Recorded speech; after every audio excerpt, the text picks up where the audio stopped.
Good morning, everyone. So we're following King Aswapati's journey through the kingdoms of the greater life. We're in Canto 6 of Book 2, and we've come to page 181. At the top.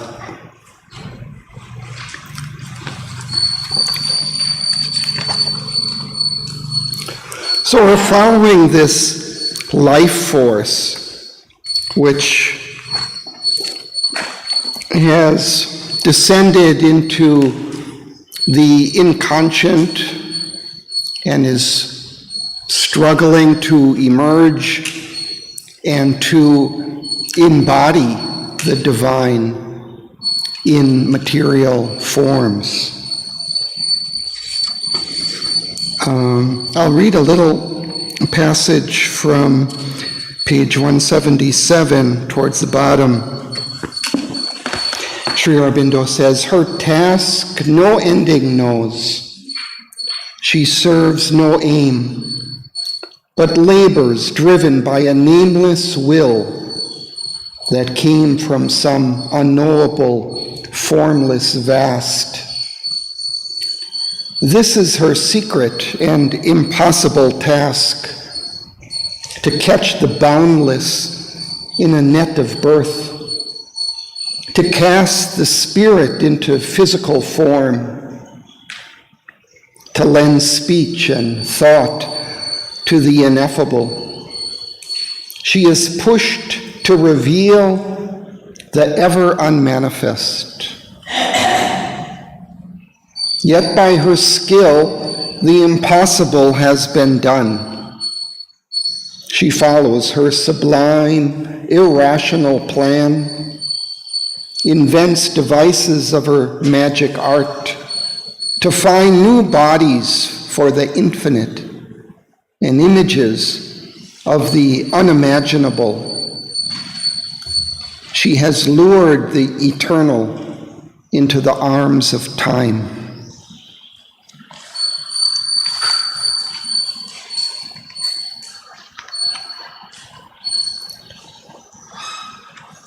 So that gives us a sense of this whole long passage that we've been reading through, and it continues. And perhaps we can start with Tom here. On the second line on page 181. Ever she summons, as by a sorcerer's wand, beings and shapes and scenes innumerable, torchbearers of her pomps through time and space. This world is her long journey through the night, suns and planets, lamps to light her road. Our reason is the confidant of her thoughts. Our senses are her vibrant witnesses. There, drawing her signs from things half true, half false, she labors to replace by realized dreams the memory of her lost eternity. These are her deeds in this huge world ignorance. Till the veil is lifted, till the night is dead, in light or dark, she keeps her tireless search. Time is her road of endless pilgrimage. Thank you. Let's pause there.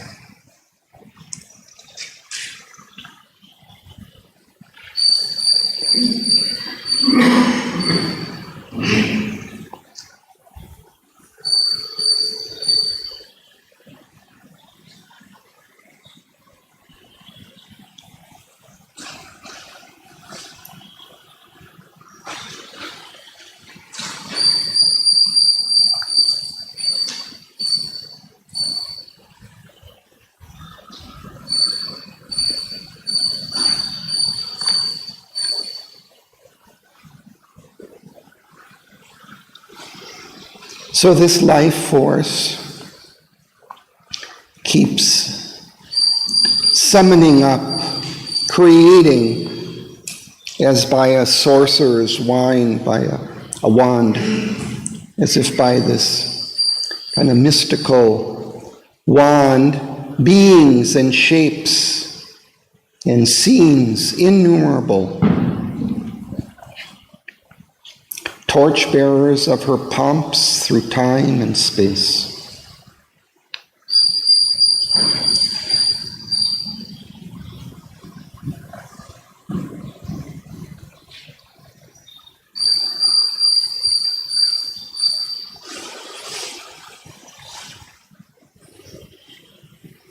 And for mankind,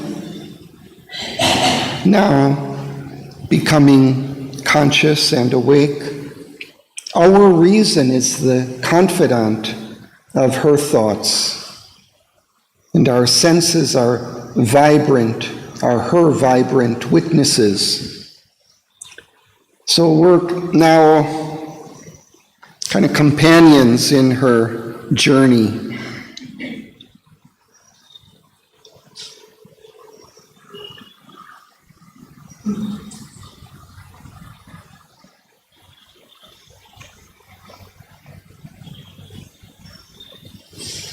And I love this last line. Time is her road of endless pilgrimage. Have many different definitions of time, but this is kind of a spiritual, mystical sense of what time is. This long road of creation, but a creation which is a pilgrimage towards the divine.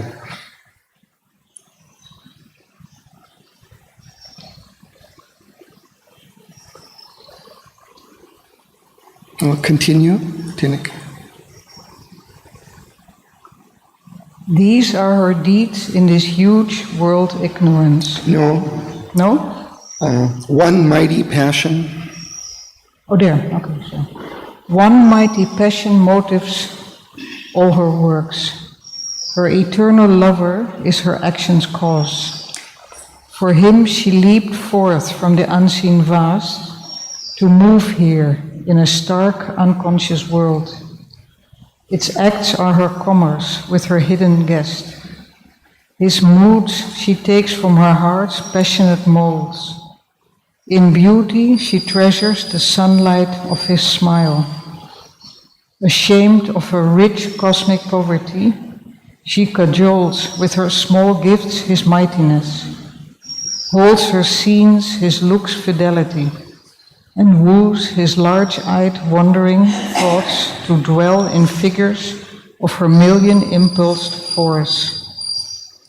only to attract her veiled companion and keep him close to her breast in her world cloak, lest from her arms he turns to his formless peace, is her heart's business and her clinging care.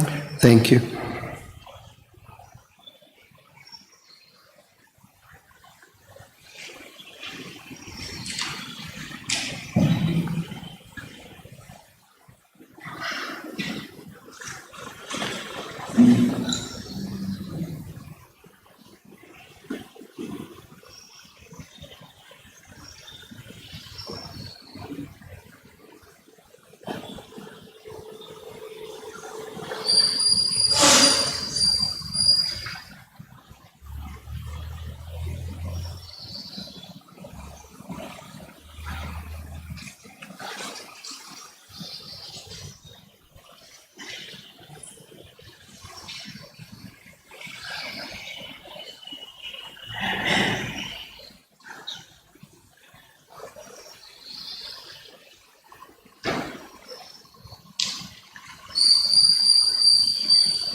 So we see the motivation for this endless creation. Her eternal lover is her action's cause. So she creates this life force, creates all of this for her lover. For him, she leaped forth from the unseen vast to move here in a stark, unconscious world.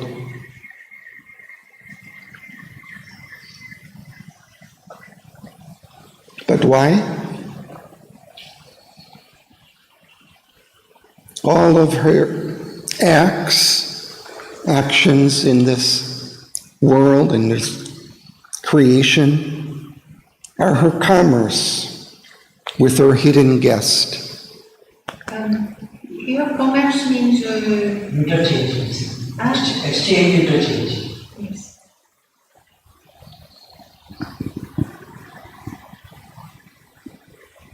Basically, it's talking about Shakti, or the Divine Mother, and it's through nature, through the life. Divine Shakti, Mother, and Shakti and Ishvara. guest is the Ishvara, or Right. manifested. Right. Coming in. So this play of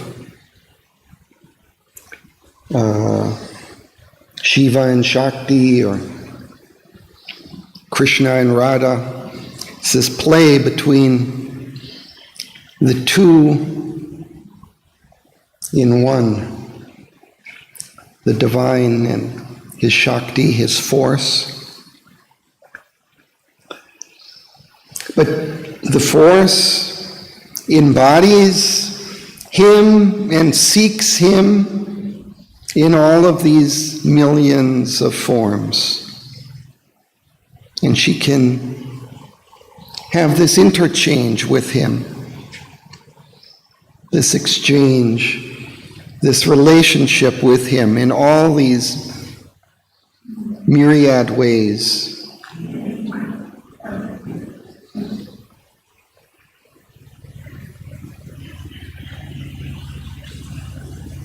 In beauty, she treasures the sunlight of his smile. So in all the forms, she can find something of him in there.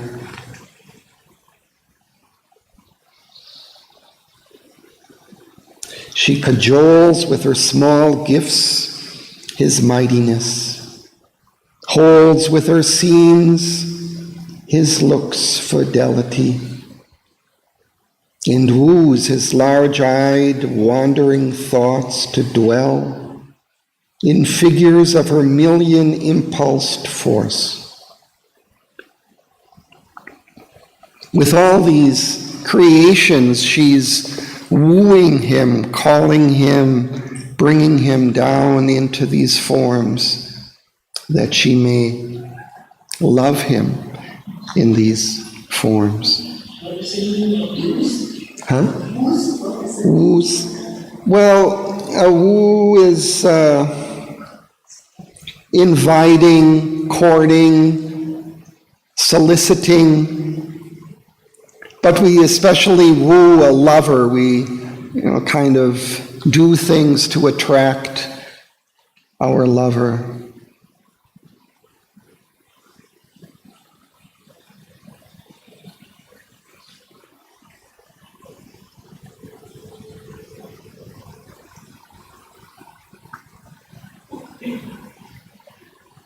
Only to attract her veiled companion and keep him close to her breast in her world cloak. Lest from her arms he turn to his formless peace, is her heart's business and her clinging care. She creates all of these things that he may enter and stay here with her.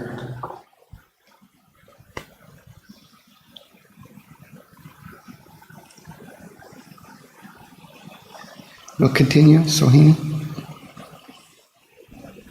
Yet when he is most near, she feels him far. Her contradiction is her nature's law. Although she is ever in him and he in her, as if unaware of the eternal tie, her will is to shut God into her works and keep him as her cherished prisoner, that never they may part again in time.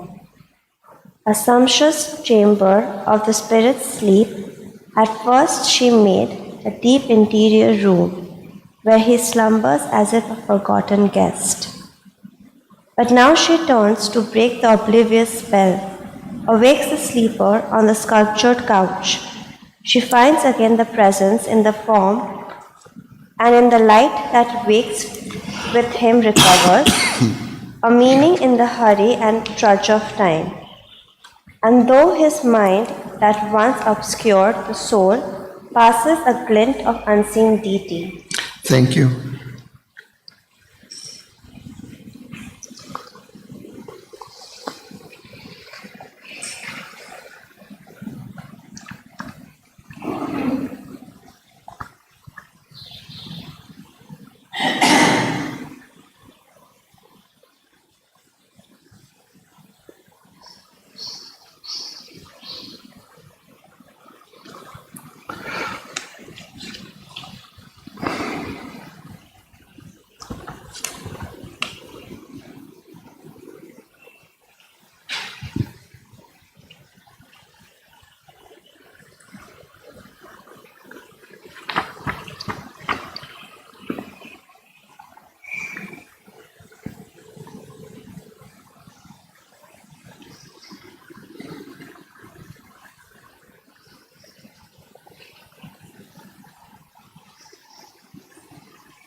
Just lying yet unaware, yet when he's most near, she feels him far. Yeah, there's this kind of curious thing that the two are forever one. He is always going to be in her, and she is always exists in him. This is Ishvara and Shakti. They are ultimately one, and they cannot really part. But still she feels something of a kind of a fear of losing him, it seems like. For contradiction is her nature's law. So she keeps trying to lure him with all of these different forms and different scenes of the creation. And her will is to shut him in so that he doesn't leave. I feel it's just the sense of separation. Just when the manifestation itself took place, the nature and its ignorance always feeling wants to go back to unite with the one. And it's always seeking. Yeah. The supreme nature of something. And that duality and sense of separation is causing her to feel. Yeah, that's good. That's a good insight.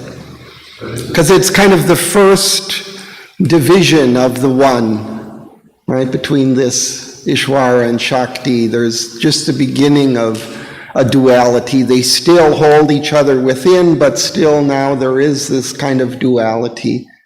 And so maybe she senses this separation. But isn't the duality just the dynamic of love? It's the play. So the Leela thing is what I think he's trying to explain. It's a phase. You see, they're really not separate. Yeah. But then you play, because that's love is play. And to understand that principle spiritually, you have to have this kind of expression.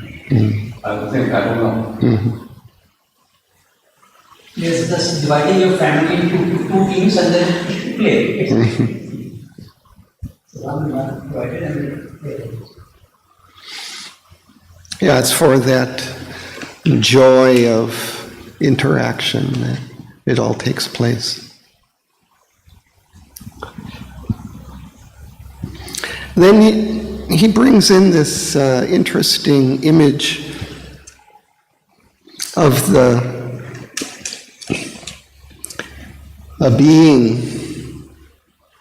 Well, at first she made a deep interior room where he slumbers as if a forgotten guest. But now he turns to break the oblivious spell, awakes the sleeper on the sculptured couch.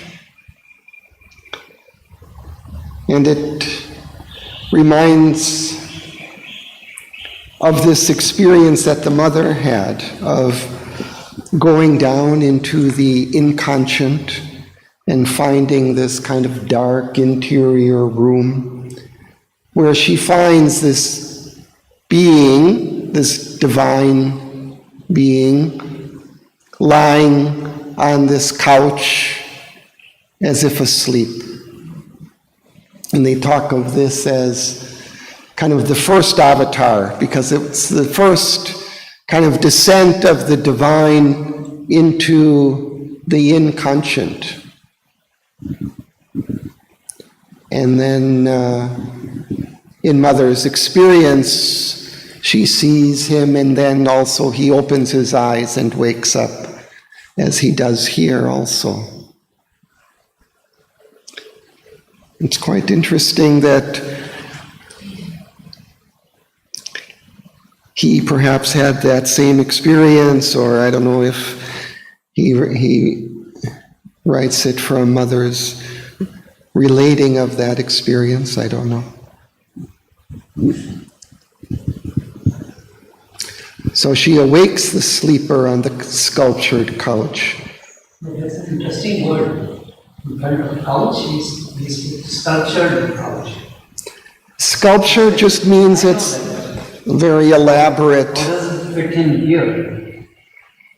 Well, He's sleeping on a couch and it's sculptured couch. The sleeping Buddha. Yeah, the couch is sculptured. I think I just see it as a very elaborate, carved couch. It's where the mantric sounds, sculptured couch. Maybe for metric history. So then she finds again the presence in the form. So as he wakes, then these forms of the universe also arise. And in the light that wakes with him recovers a meaning in the hurry and trudge of time. Trudge? slow slogging through as if in the mud.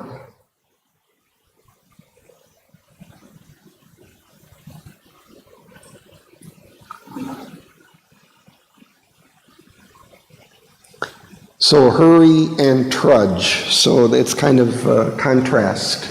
Sometimes going quickly, sometimes slowed down and hardly able to move. And through this mind that once obscured the soul passes a glint of unseen deity. So as he awakes, then in the forms that arise in the universe, some glint, some small glimpse of the divine begins to be seen.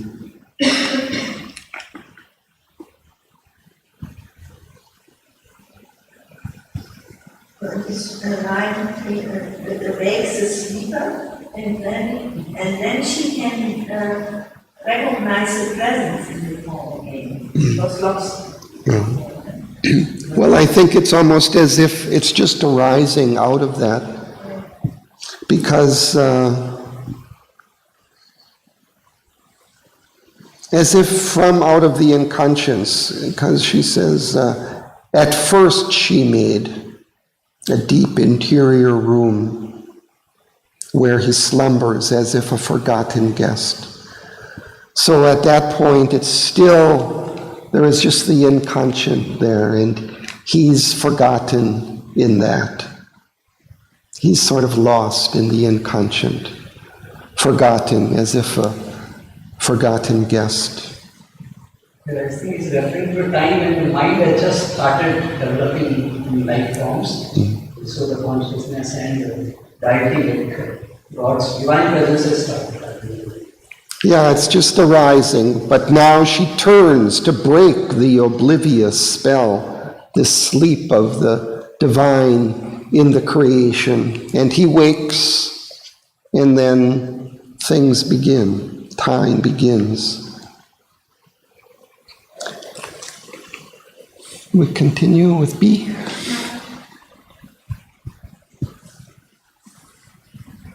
Across a luminous dream of spirit space, she builds creation like a rainbow bridge between the original silence and the void.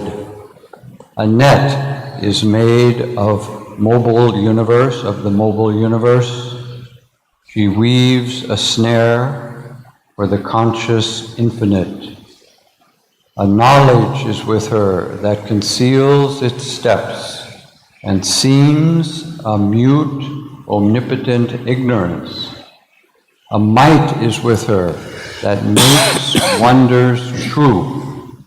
The incredible is her stuff of common fact. Her purposes, her workings, riddles prove. Examined, they grow other than they were. Explained, they seem yet more inexplicable. Even in our world, a mystery has reigned. Earth's cunning screen of trivial plainness hides.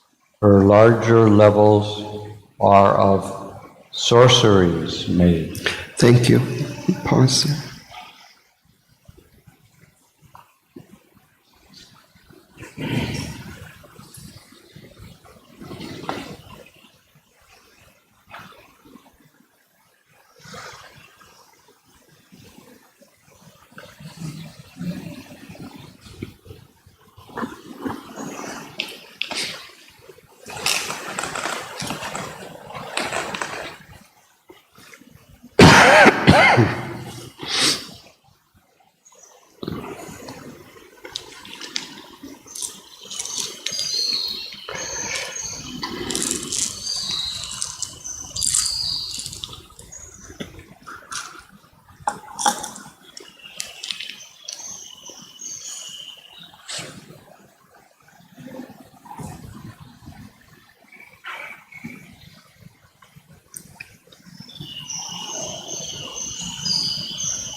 So this life force creates like a rainbow bridge between the original silence and the void, this creation, as if between almost two voids.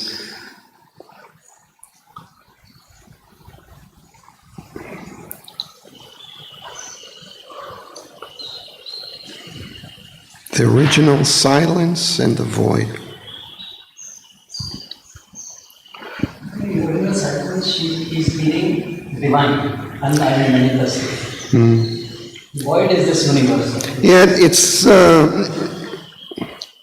well, I think the inconscient and the superconscient, which is beyond all manifestation.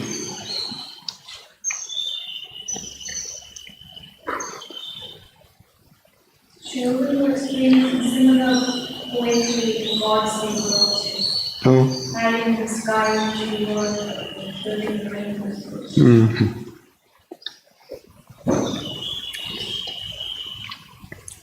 In the verse 3 to 4, but now she turns to break the oblivious spell.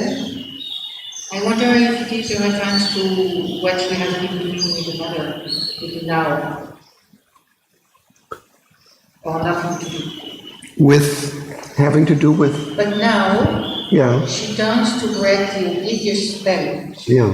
So I wondered whether he was referring to his action as a mother issue. No, I think he's referring to this image here of the divine sleeping on this couch.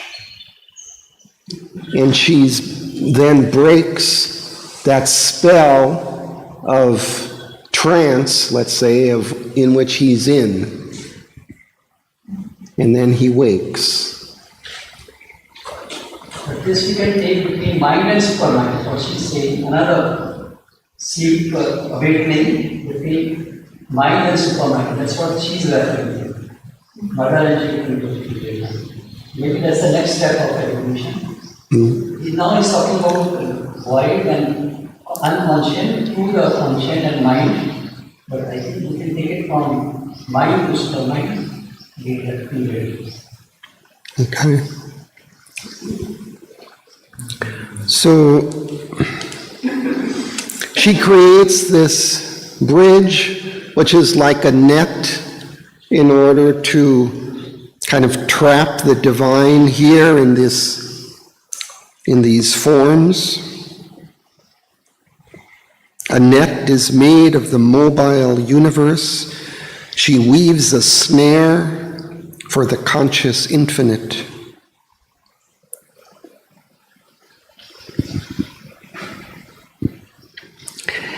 And then he speaks of kind of the mystery behind this creation. And even in this physical world, science also shows us this, that the physical world is obviously quite different from what it seems on the surface. They speak of it being made of these energies and atoms and subatomic particles and movements. And so nothing is really quite what it seems. And we look at a human being and we can observe and interact with them at a particular level, but what goes into, what's behind that movement, that personality, of a human being? It's all kind of a mysterious, complex process that's, the more you look into it, the more incredible it becomes. So he's describing even this universe here, but in the higher realms, he says, it's even more incredible. There, in that last line, her larger levels are of sorceries made. It's all kind of magic there. There isn't even this semblance of normality or, commonness. And he'll continue with that. One word is interesting, again, I didn't understand. 1936. The knowledge is with her that conceals its step. What is referring to its next steps or evolution? The steps of the creative force in its evolution, let's say. So it conceals its processes. They're not obvious. Only, recently the mind has been able to glimpse some of these processes that are behind things, but up until now, nothing was really known of that. And yet, even still, we don't really understand, because the further they look, then new mysteries come, and they have to try to understand those.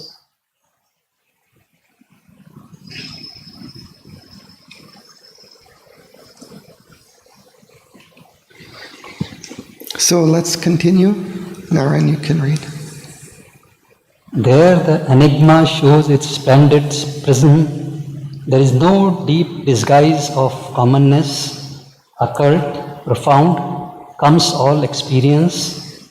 Marvel is ever new, miracle divine. There is a screened burden, mysterious touch.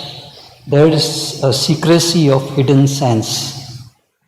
Although no earthen mask weighs on her face, into herself she flees from her own sight.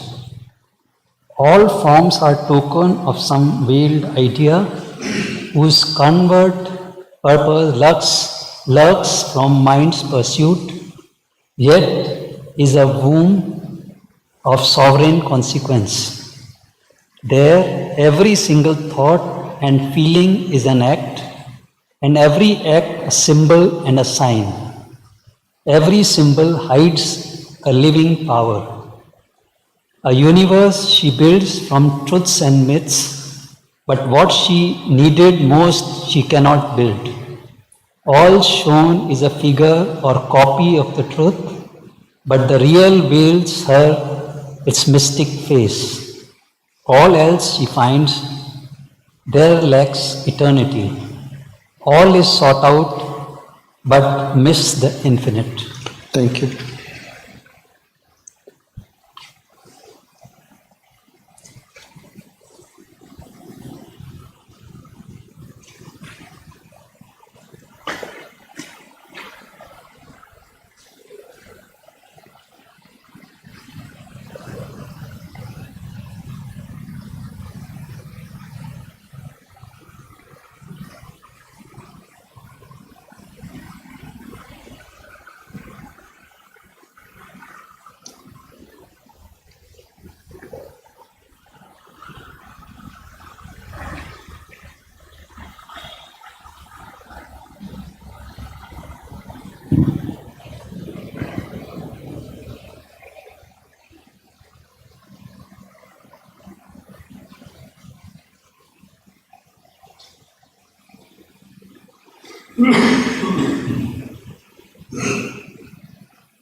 So Sri Aurobindo seems to be describing the realms of the higher life here.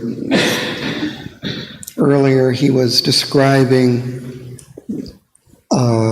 realms, I think, closer to earth or closer to our level of life. But there are other higher levels that reach up towards the heavens, towards the divine. And so he's describing these higher levels. And there is no deep disguise of commonness. Occult, profound, comes all experience. Marvel is ever new, miracle divine. So there is this magical, incredible quality to all of the experiences at that level. There is a screened burden, a mysterious touch.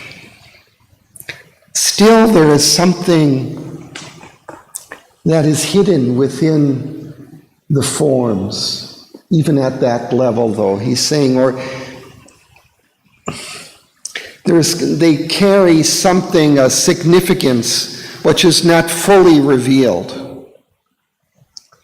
So it's a screened burden. Something is still held within, a significance.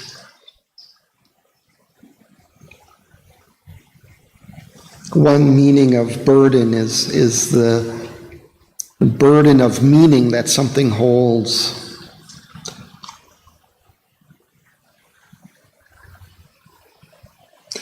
There is a secrecy of hidden sense. And although no earthen mask weighs on her face, so unlike here in our world, there's no physical form that's concealing the mysteries there, still something into herself, she flees from her own sight. Still something is hidden from the outward sight. All forms are tokens of some veiled idea whose covert purpose, whose hidden purpose lurks from mind's pursuit, yet is a womb of sovereign consequence. Still, there's a meaning within the forms that's hidden, not fully revealed. And there, every thought and feeling is an act, and every act a symbol and a sign. And every symbol hides a living power.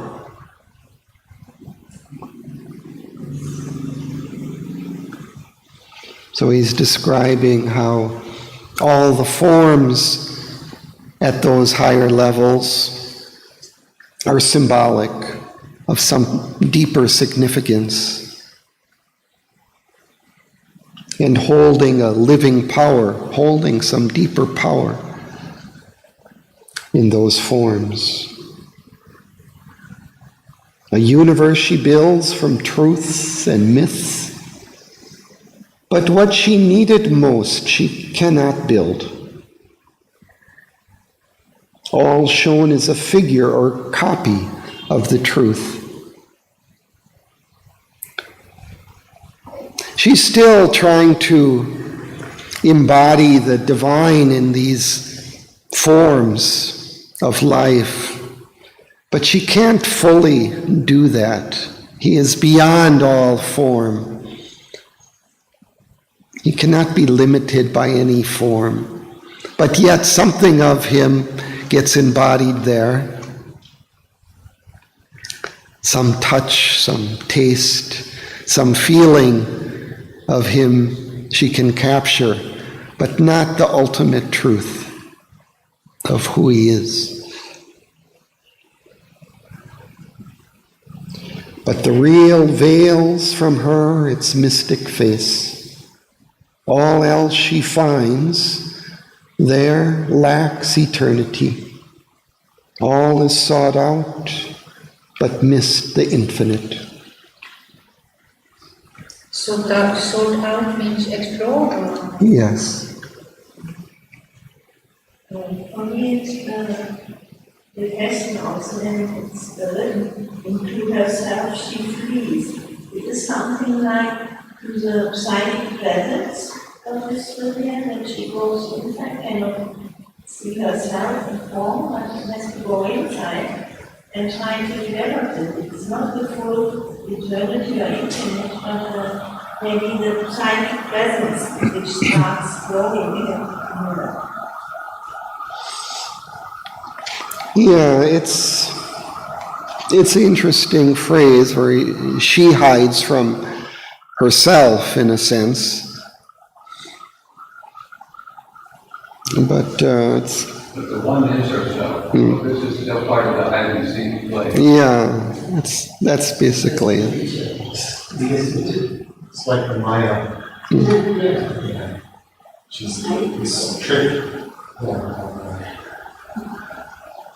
But does this mean that she can't do it, but human beings have to find it, that they will infinite? I don't think that's what he's saying, no, that she can't do it, but no, it's... No, but she's also saying she cannot really find the internet or the divine on the stage. So one of her forms will find it for her. Well, maybe we will. Yeah, maybe my human ego is speaking that way.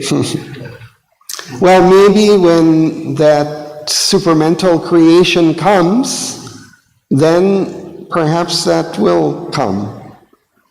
And I don't know if we will do it or he will do it, but... But they are essentially one, essential.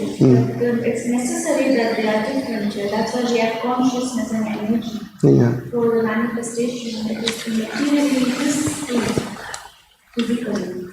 It is one in essence when you are in that state of consciousness. But the more we go up, the consciousness aspect increases, but the more you come down to manifestation, the energy aspect increases. It's still, we can say it's essentially one, but it has to be.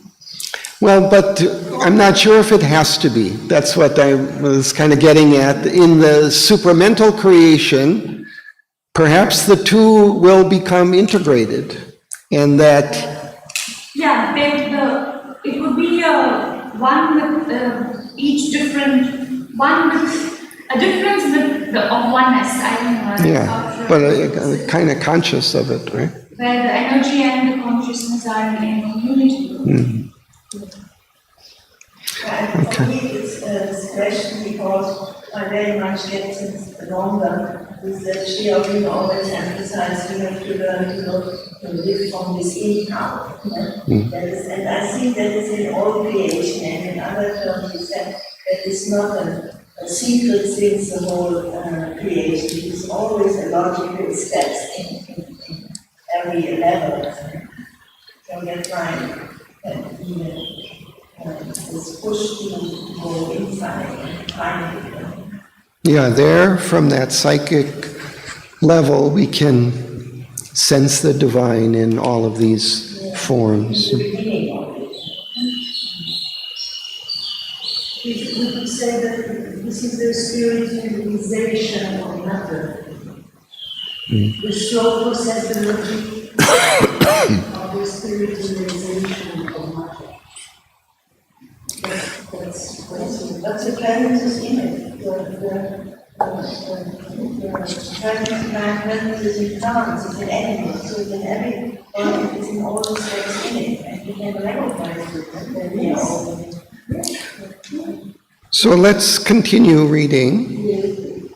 And so this is where we had stopped reading through last time.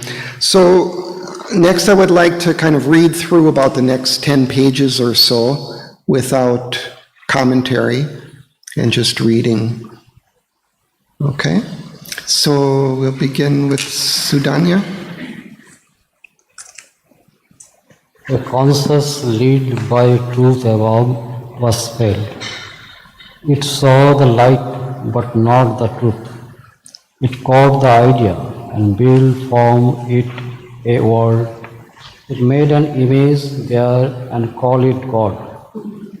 Yet something true and inward hovered there, the being of that world of greater life. Tenants of larger years and freer face, live not by the body or in outward things. A deeper living was there, seat of self. In that intense domain of intimacy, objects dwells as companion of the soul. The body's actions are a mirror script, the surface rendering of a life within. All forces are life's retinue in that world, and thought and body as her handmaid move. The universal wideness give her room, all feel the cosmic movement in their act, and are their instrument of her cosmic might. For their own self they make their universe. Thank you. Paula? Excuse me.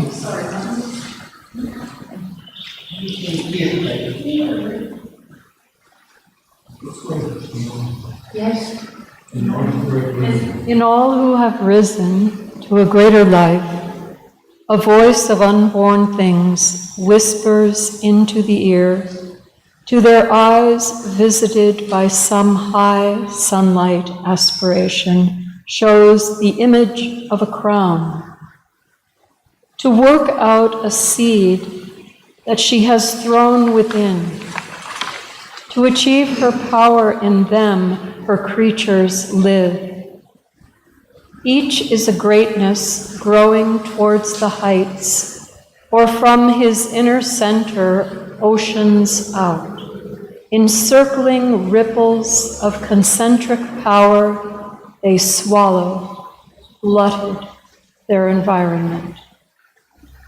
Even in that largeness, many a cabin make. In narrower breadths and briefer vistas pent, they live content with some small greatness won. To rule the little empire of themselves, to be a figure in their private world and make the milieu's joys and griefs their own and satisfy their life motives and life wants, in charge enough and office for this strength, a steward of the person and his fate. This was transition line and starting point, a first immigration into heavenliness for all who cross into that brilliant sphere. These are the kinsmen of our earthly race. This region borders on our mortal state. Thank you.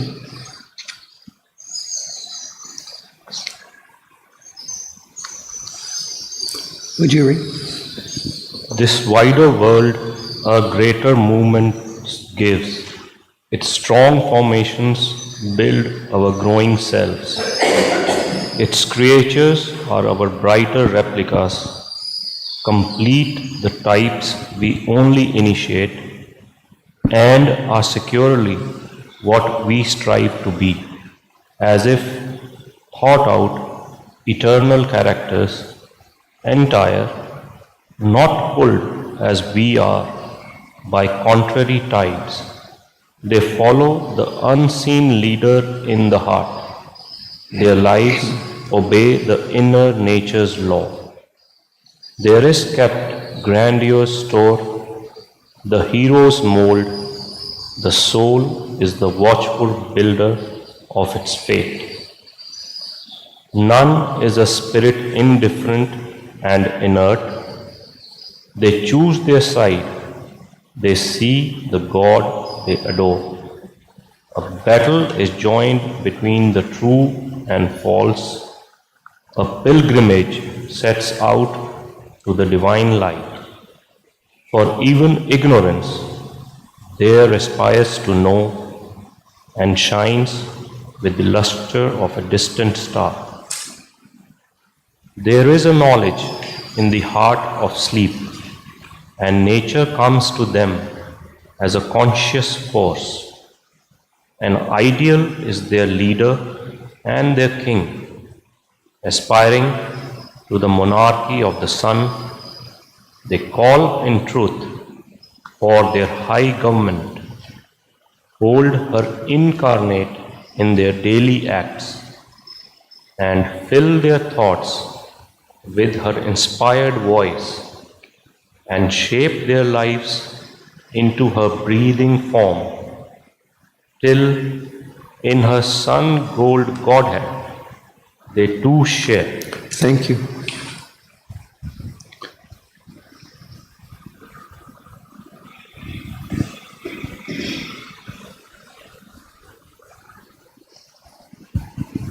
Or to the truth of darkness they subscribe, whether for heaven or hell they must wage war. Warriors of good, they serve a shining cause, or are evil soldiers in the pay of sin, where evil and good and equal tenure keep, wherever knowledge is ignorance twin. All powers of life towards their Godhead tend, in the wildness and the daring of that air.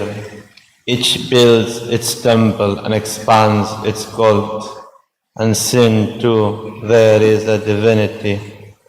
Affirming the beauty and splendor of her law, she claims life as her natural domain, assumes the world throne or dons the papal robe.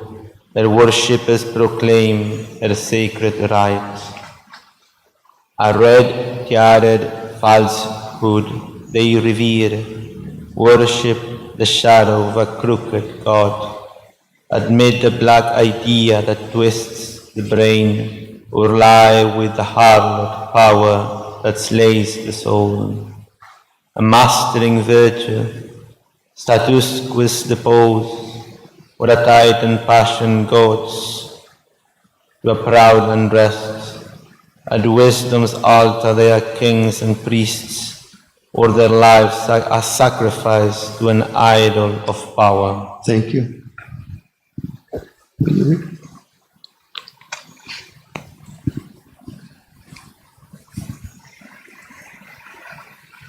For beauty shines on them like a wandering star. Too far to reach, passionate, they follow her light. In art and life, they catch the all-beautiful's ray and make the world their radiant treasure house. Even common figures are with marble robed. A charm and greatness locked in every hour awakes the joy which sleeps in all things made. A mighty victory or a mighty fall, a throne in heaven or a pit in hell. The dual energy they have justified and marked their souls with her tremendous seal. Whatever fate may do to them, they have earned. Something they have done, something they have been, they like. Their matter is soul's result and not its cause, in a contrary balance to earth's truth of things. The gross weighs less, the subtle counts for more. On inner values hangs the outer plan. As givers with the thought, the expressive word, as yearns the act with the passion of the soul, this world's apparent sensible design looks vibrant back to some interior mind. Thank you. Would you read next?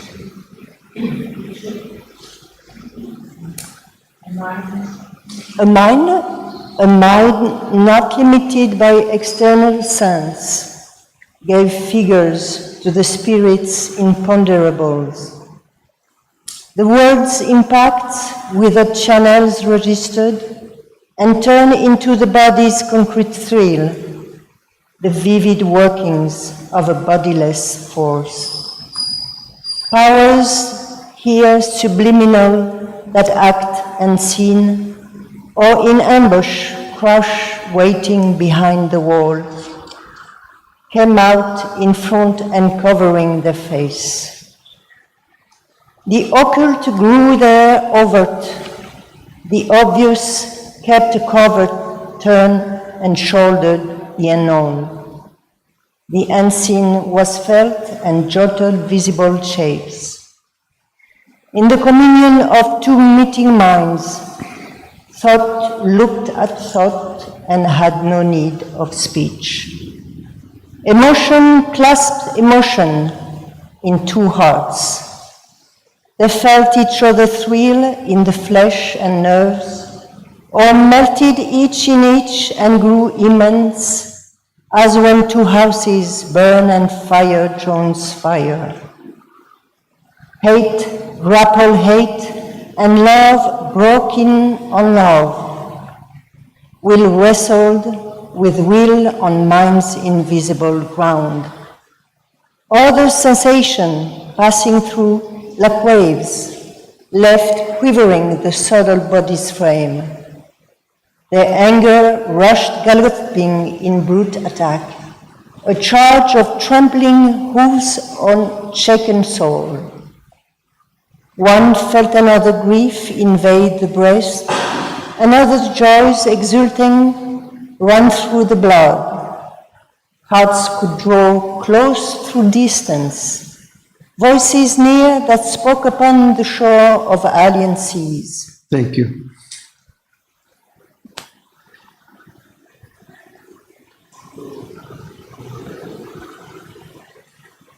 They bet a throb of living interchange. Being felt being even when afar, and consciousness replied to consciousness.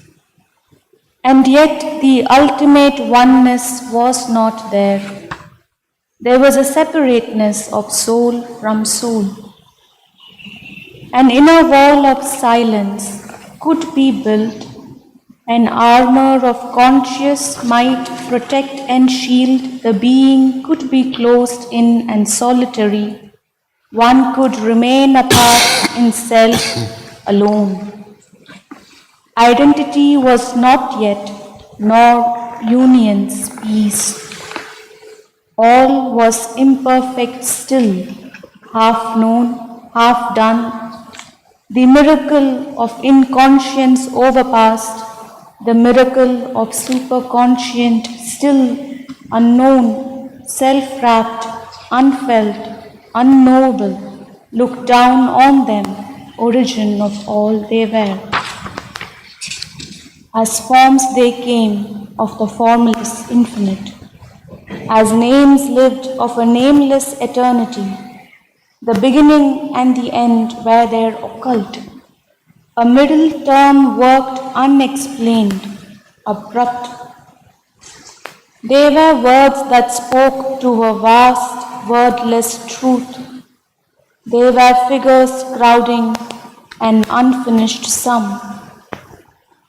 None truly knew himself, or knew the world, or the reality living there enshrined.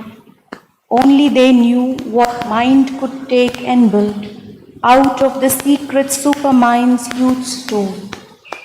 A darkness under them, a bright void above. Uncertain they lived in a great climbing space. By mysteries they explained a mystery. A riddling answer met the riddle of things. As he moved in this ether of ambiguous life, himself was soon a riddle to himself. As symbols he saw all and sought their sense. Thank you. Helen?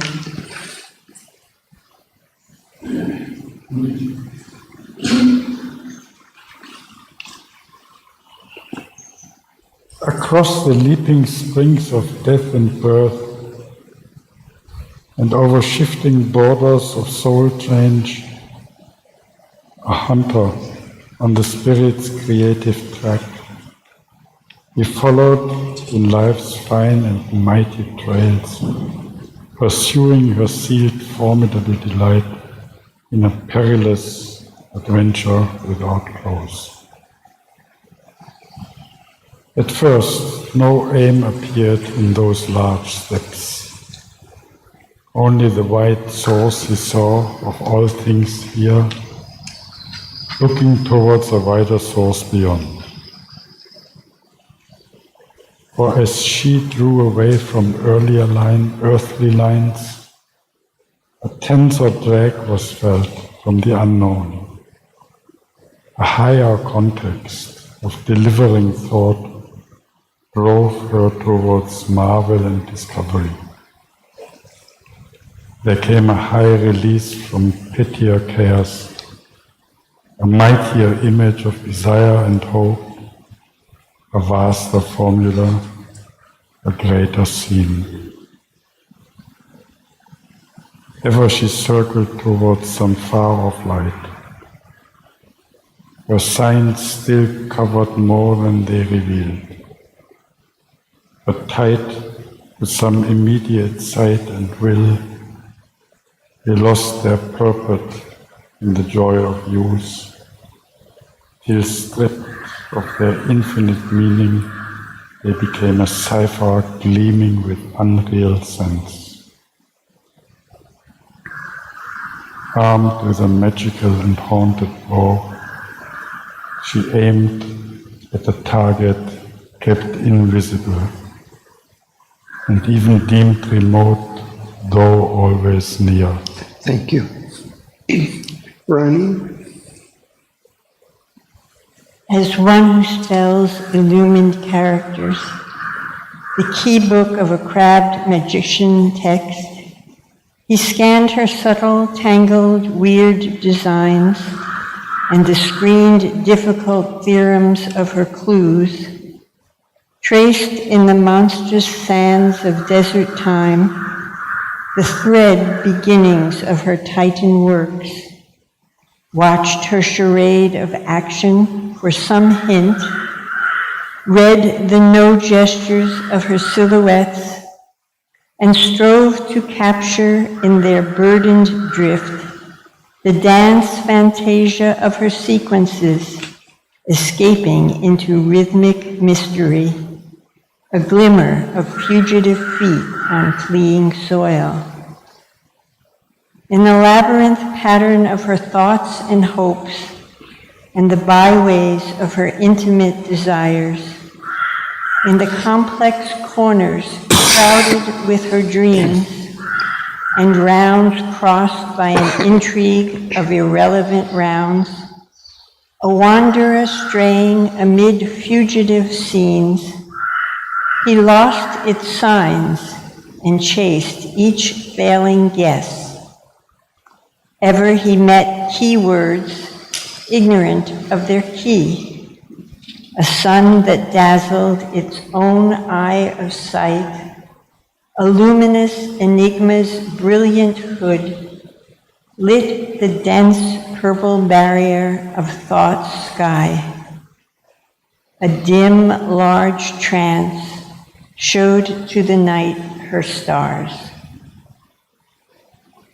As if sitting near an open window's gap, he read by lightning flash on crowding flash chapters of her metaphysical romance of the soul's search for lost reality, and her fictions drawn from spirit's authentic fact, her caprices and conceits and meanings locked, her rash, unseizable freaks and mysteried turns. Thank you. Margaret?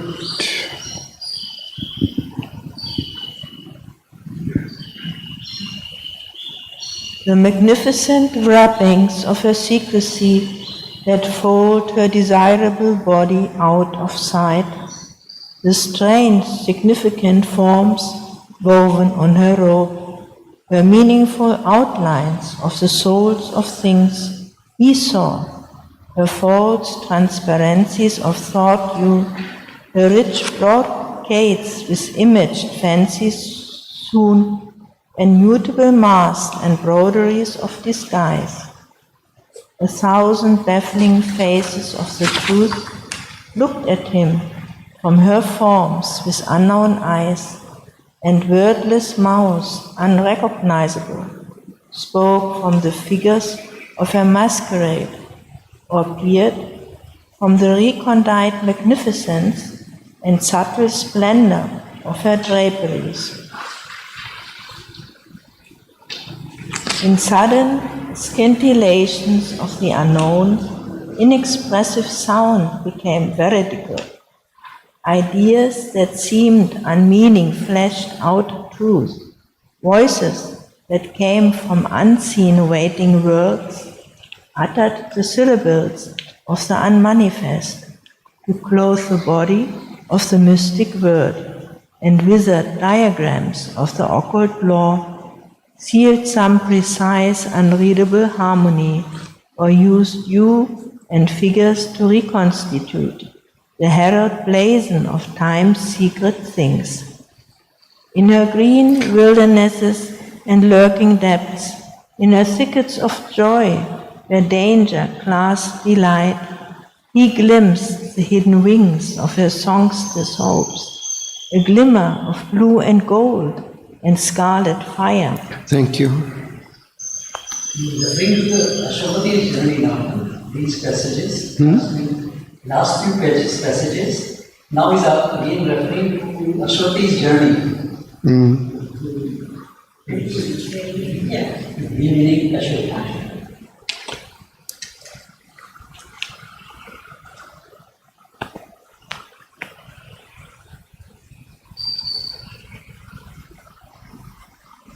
In her covert lanes, I think. In her covert lanes, bordering her chance-filled path, and by her singing, release and calm legs, he found the glow of her golden fruits of bliss, and the beauty of her flowers of dream and muse.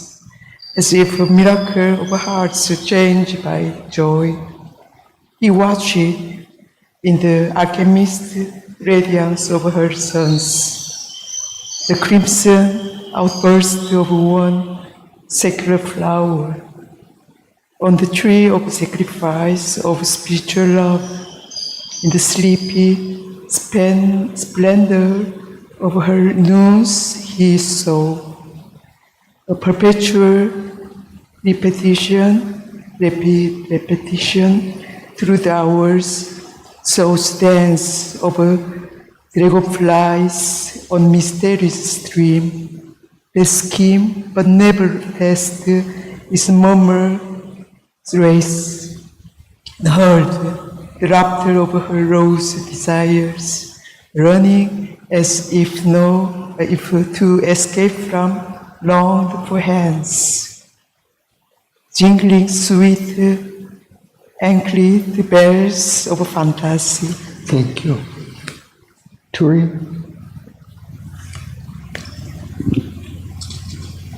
Amid life symbols of her occult power, he moved and felt them as close real forms.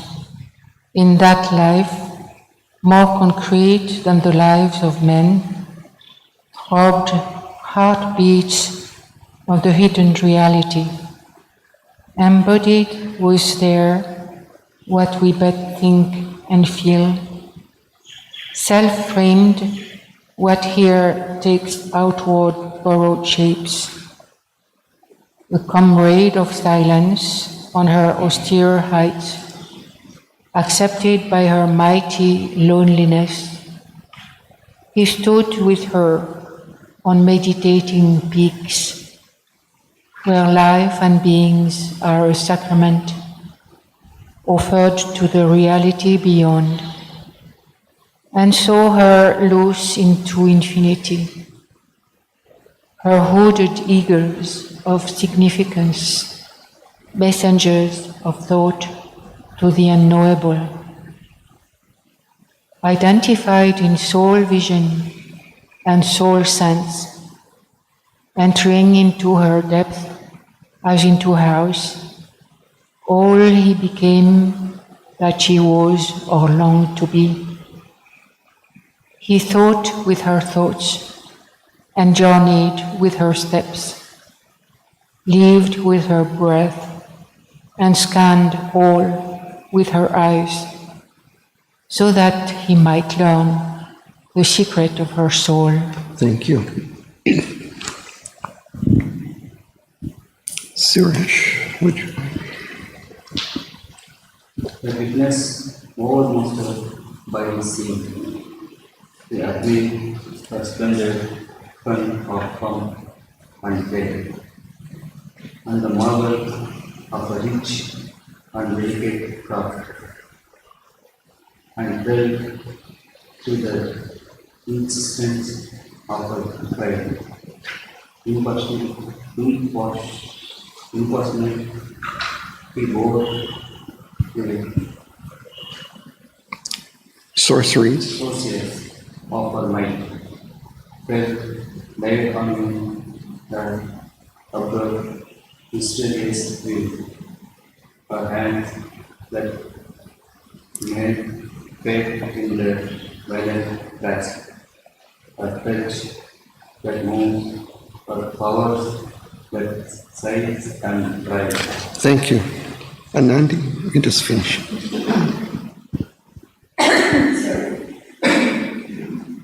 That these two,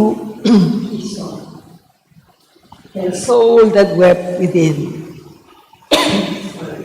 her thickened vein that clutched at clean through,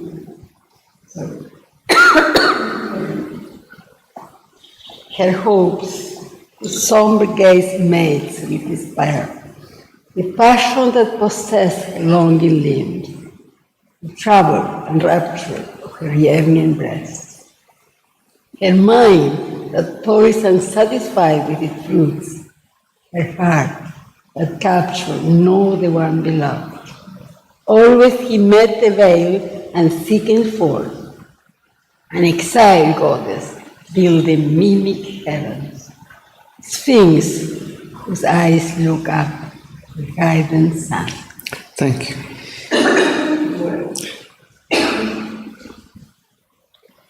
So I think we're going to stop there for today.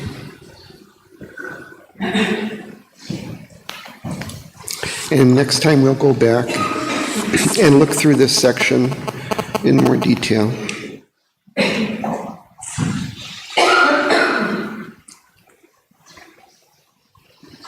So we have some music to play.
God like marble, elfin mother.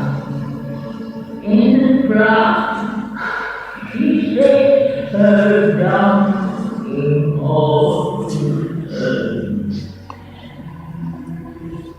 Take the night to see, the grove stands to leave. Flashing through the maiden her garden maiden in her arms of flesh may undressly love.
Thanks to Sri Aurobindo.